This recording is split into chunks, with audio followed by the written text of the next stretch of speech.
Hello my dear student, আশা করি তোমরা সকলেই খুব ভালো আছো। আজকে আবার একটা তোমাদের এএনএম জিএনএম এক্সামের জন্য কিন্তু জিকে নতুন ভিডিও নিয়ে চলে এসেছি। এখানে আমরা টোটাল 20টা কোশ্চেন রেখেছি এবং এই 20টা কোশ্চেন সলভ করে তোমরা কিন্তু কমেন্টের মাধ্যমে জানাতে ভুলবে না যে তোমাদের স্কোর কত হলো। এর পাশাপাশি তোমাদেরকে জানিয়ে রাখি, লাইফ সায়েন্সেরও মক টেস্ট কিন্তু আমাদের চ্যানেলে শুরু হয়ে গিয়েছে। তো এভাবে আমাদের ক্লাসগুলো কিন্তু চলতে থাকবে এবং নিয়মিত তোমরা ক্লাস পাওয়ার জন্য আমার চ্যানেলটিকে প্লিজ সবাই তোমরা সাবস্ক্রাইব করে নিও এবং বন্ধুদের মধ্যে ভিডিওগুলো প্রচুর শেয়ার করে দিও, যাতে করে তারাও অনেক বেশি উপকৃত হয়।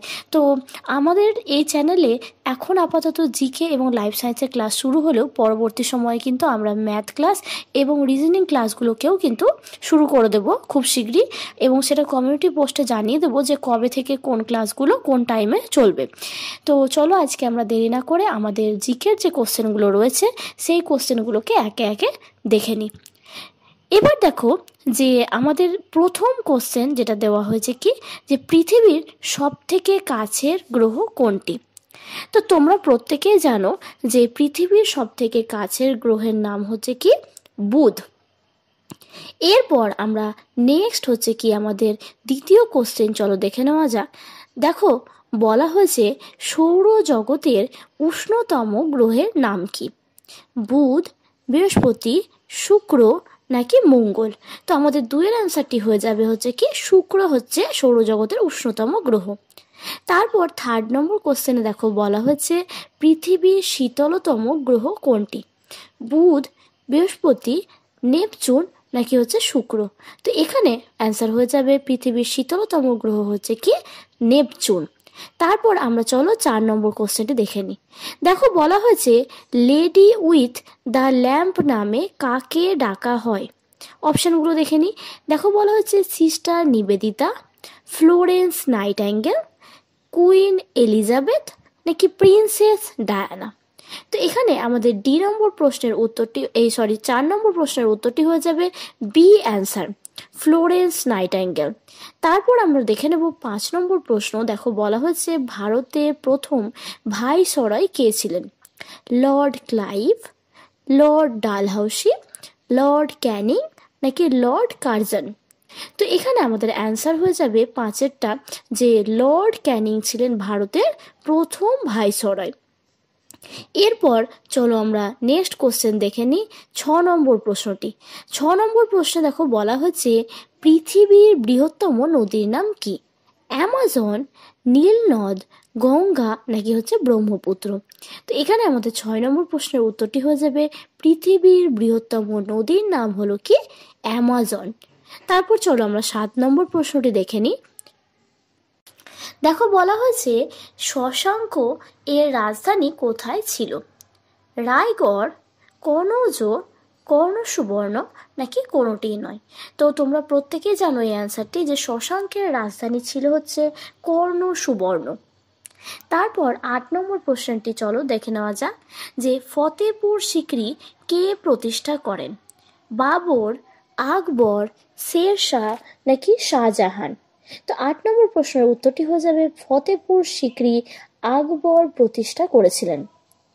তারপর চলো আমরা 9 নম্বর কোশ্চেনটি দেখে নিই। দেখো 9 নম্বর প্রশ্নটিতে বলা হয়েছে ভারতের বর্তমান রাষ্ট্রপতির নাম কি।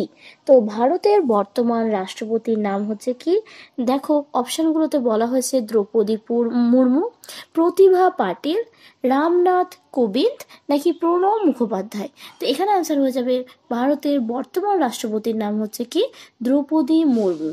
তারপর 10 নম্বর প্রশ্নটিতে বলা হয়েছে দেখো সার্ক এর সদর দপ্তর কোথায় অবস্থিত, কাঠমান্ডু, দার্জিলিং, কলকাতা নাকি আগরতলা। তো সার্ক এর সদর যে দপ্তরটি সেটি অবস্থিত হচ্ছে কোথায়, কাঠমান্ডুতে। তারপর চলো আমরা 11 নম্বর কোশ্চেনটি দেখে নিই। দেখো বলা হচ্ছে কোন শহরকে কমলা লেবুর শহর বলা হয়ে থাকে, যেমন অপশানে রয়েছে নাগপুর, কাশ্মীর, কলকাতা নাকি হচ্ছে ব্যাঙ্গালোর। তো এখানে আমাদের অ্যান্সার হয়ে যাবে যে নাগপুর শহরকে কমলা লেবু শহর বলা হয়ে থাকে।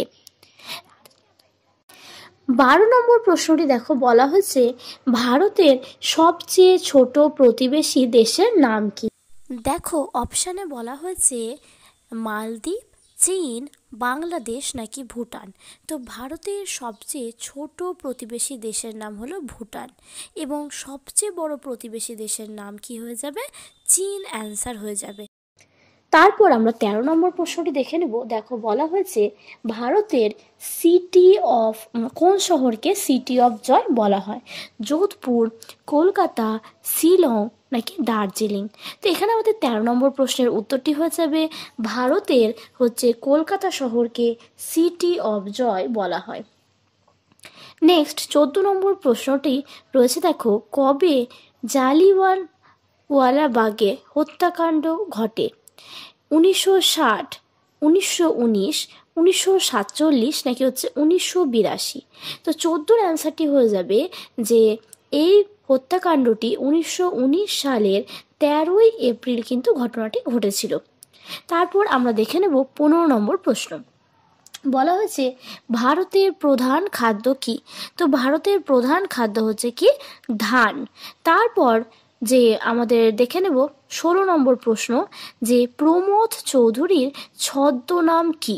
তো প্রমোদ চৌধুরীর ছদ্মনাম ছিল তোমাদের বীরবল, এবং এখানে আরেকটা নাম দেওয়া রয়েছে, দেখো বনফুল।